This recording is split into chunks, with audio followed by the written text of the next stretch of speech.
right, guys, so let's discuss the skirmishes between natives, French, Spanish, and English that happened in the colonies before the Revolutionary War.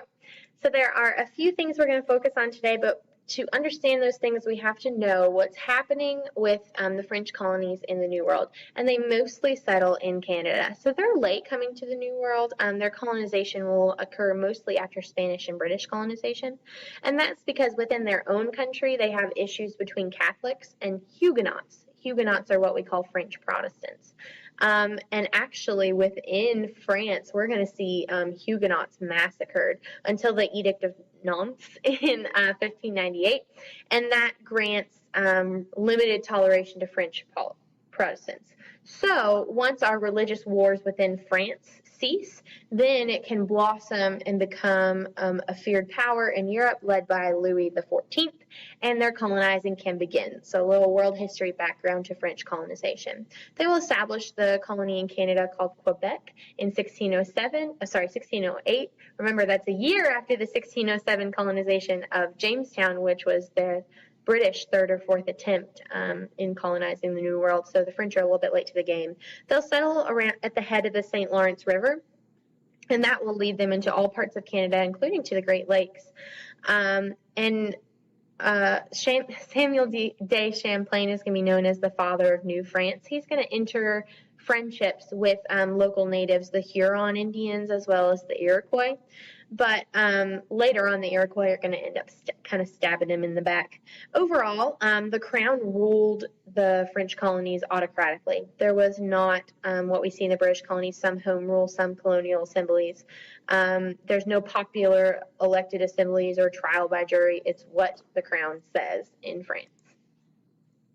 So what they're good at is expansion through trade. Looking at what the British did, remember, the British, when they colonize, when dealing with natives, they will seek to remove or exterminate natives, whereas the Spanish will seek to Christianize them or subdue them into slavery. The French will take a different approach. They will be the most successful in creating a trade relationship. They understand the native idea of trade is we trade constantly, continuously. There's always a gift giving. The beaver trade is lit. Sorry, I know you guys think I'm not cool, and I'm not. But essentially, the beaver trade will lead to exploration of much of North America from the French. There's heavy demand for furs from France because they're very posh and they're all about fashion, especially Louis XIV. And so we're going to have runners of the wood. I don't know how to pronounce it in French. It's coureurs de bois. And they are rough frontiersmen who just like rough it out in the forest and attempt to find those furs. And they're heavily involved in the fur trading, sometimes even exploiting natives for it. Another group of people that are credited with the expansion of the French colonies is the Jesuits. They're French Catholic missionaries. And the Jesuits seek to convert Indians and save them from the exploitation of fur trappers. Some will be brutally tortured and killed by the natives, but fun fact, they held up to torture better than Englishmen, so the natives kind of respected them, and they'll play a vital role in going into the interior of Canada and the Great Lakes area and exploring and mapping those areas out. Other notable French explorers, Antoine Cadillac founded the city of Detroit in 1701. Recognize the last name, anyone? And he's actually going to help keep British settlers out of the Ohio River Valley by establishing that city right there on the Great Lakes near the river valley there. And Robert de La Salle sailed from Quebec down through the Great Lakes, even down into the Mississippi River, and named the colony that he found at the mouth of the Mississippi River where it meets the Gulf, Louisiana, after King Louis XIV. And thus will establish New Orleans, one of the largest trading ports in the New World, and an easy way to get from Canada through the Great Lakes, down the Mississippi River, to Louisiana, down into the Gulf of Mexico, to the French West Indies or French Caribbean. So kind of creating this system here of the French owning all of this territory, all the way down the Mississippi River, up into the Great Lakes and into Canada.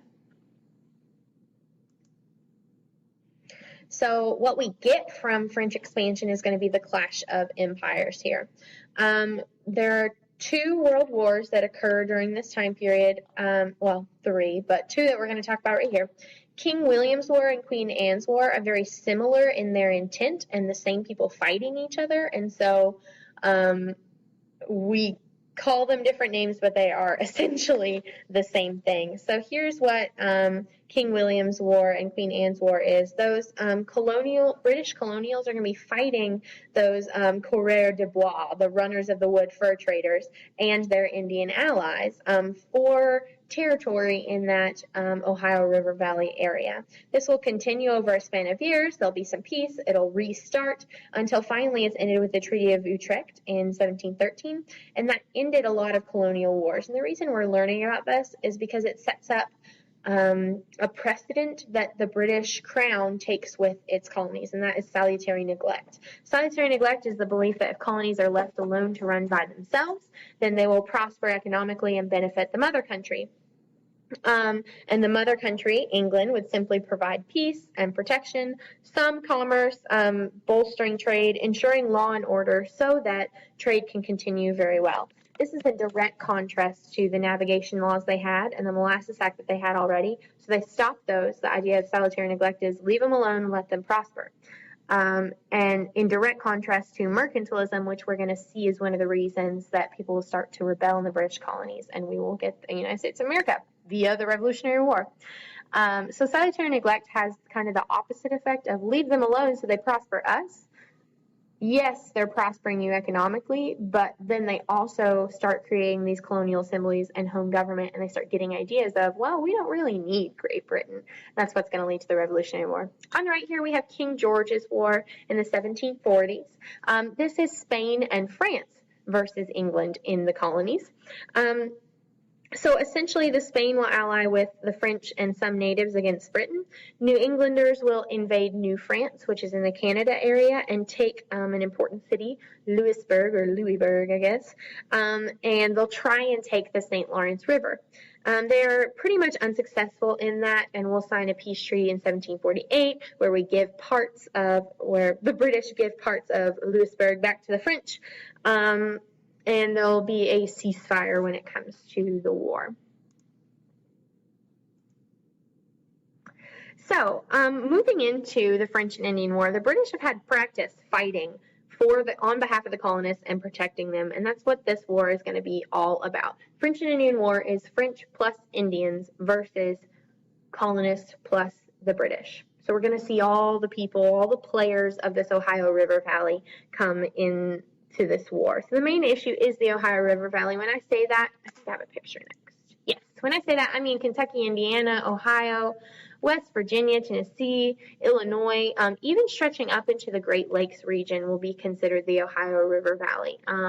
And the stretching down into the Mississippi, because whoever controls this has access of this region's access to the Mississippi River, which can get goods very easily because of lack of inland transportation except for waterways.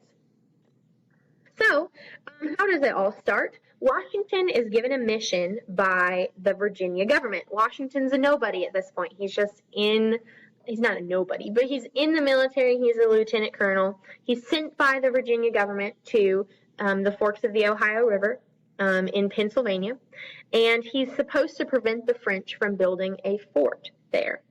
Essentially, he hoped to build a British fort as well. So he's sent there, he's defeated immediately, taken into captivity, but then forced to surrender his entire command, and they're let go, which is super humiliating. And essentially, this triggers a world war. Thank you, George Washington. So beyond looking at the battles and the back and forth of French and Indian War, we're going to look at how it affected the colonists and the British and their relationship. So the Albany Congress and the Albany Plan for Union, kind of the same thing happening at the same time. In 1754, right when the French and Indian War starts, the leaders from the Board of Trade in Albany, New York, call together a bunch of leaders from different colonies. And they're supposed to discuss, what do we do with these natives? These natives are making friends with the French, let's invite natives who aren't friends with the French. And the Iroquois at this point are no longer friends with the French. So the British hope to make friends with them. Essentially, they fail, and the gift giving of guns and drinks and things that they don't have doesn't work out well. But what comes from this failed mission to get the Indians on our side was the Albany Plan for Union. This is Ben Franklin's idea. It's a plan for all the colonies to come together, build a defense, and decide how they're going to deal with the Native American problem, where the natives are going to start fighting us because of this issue where they're friends with the French. Great idea, and significant for this reason. We're going to see colonial unity. We're going to see colonies come together for the first time. But here's the issue. It doesn't really take off. It's not really adopted by all the colonies because colonies reject it. They don't want to be brought into a war that's not their own if they're not near the Ohio River Valley. And they just don't have enough independence from the king to start something like this. The British crown rejects it. But from this moment, we get this really awesome and important political cartoon. Many people think that this political cartoon is referencing the Revolution, join the rebellion against Great Britain, but that is not the case. It is referencing the French and Indian War and coming together for some sort of colonial home rule and defense against the natives. So apart from super important battles and things, looking at how the French and Indian War ends, it's a pretty long war, but we're not going to get into the specifics of it. Essentially, General Braddock, he is the British general in charge of kind of the whole operation. He is defeated again at Fort Duquesne by a smaller French and Indian force, and that's when they will take a different approach and start completely invading Canada. Again, 1756, we fail again. That's when William Pitt, who's more of a commoner but becomes a leader in British government, he becomes very popular among the English people, and his idea is this war is going on everywhere. The 7 Years' War / Great War for Empire is the other name for it. It's happening here in Europe too. Let's focus on fighting it in North America and ignore the war in Europe. So let's kick the France out of North America in order to win the war, essentially. And this is a successful strategy, and actually Fort Duquesne is going to be renamed Pittsburgh, and that's where we get our city, Pittsburgh. So the Battle of Quebec, this is towards the end of the war. The British have invaded the French colonies in North America. William Pitt appoints a bunch of major generals. They're successful outside of Quebec. It takes them a long time to win the territory of Quebec. A bunch of French commanders and British commanders and important natives end up getting killed, but the British will win and essentially kick the French out of North America, and that is the Peace of Paris, or the Treaty of Paris of 1763. Remember that date because there's so many treaties of Paris or pieces of Paris in U.S. history. So in effect, France is removed from North America, and Great Britain will emerge as the dominant power. Now, just because France was removed from North America doesn't mean that there were no French people. It's just they were legally not part of a French colony anymore. Great Britain will gain most of that territory, the Ohio River Valley, even though there's still some French living there, even down to the Mississippi, but not Louisiana. Louisiana will remain in French hands, and parts of Mississippi River will remain in French hands.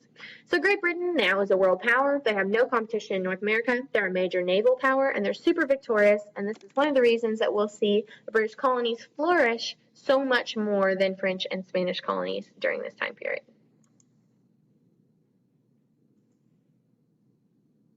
So overall impacts of the French and Indian War. We saw this friction and this tension, French plus Indians versus British plus colonists, and we're going to see the colonies emerge from the war with confidence in their military skills. They put forth 25,000 troops, trained and put forth 25,000 troops to fight in this military. However, they were seen as less than to the British troops, so the British officers were promoted up much faster and much higher than colonial officers.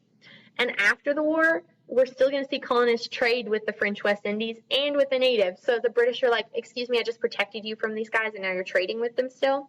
And we're going to see some westward expansion open up. There's no French competition. They don't legally own that land. The natives have dispersed a little bit, and there's going to be less need for British protection. So this idea of colonial America westward expansion opening, keep that in your head because it's going to go away eventually. The British ruin everything.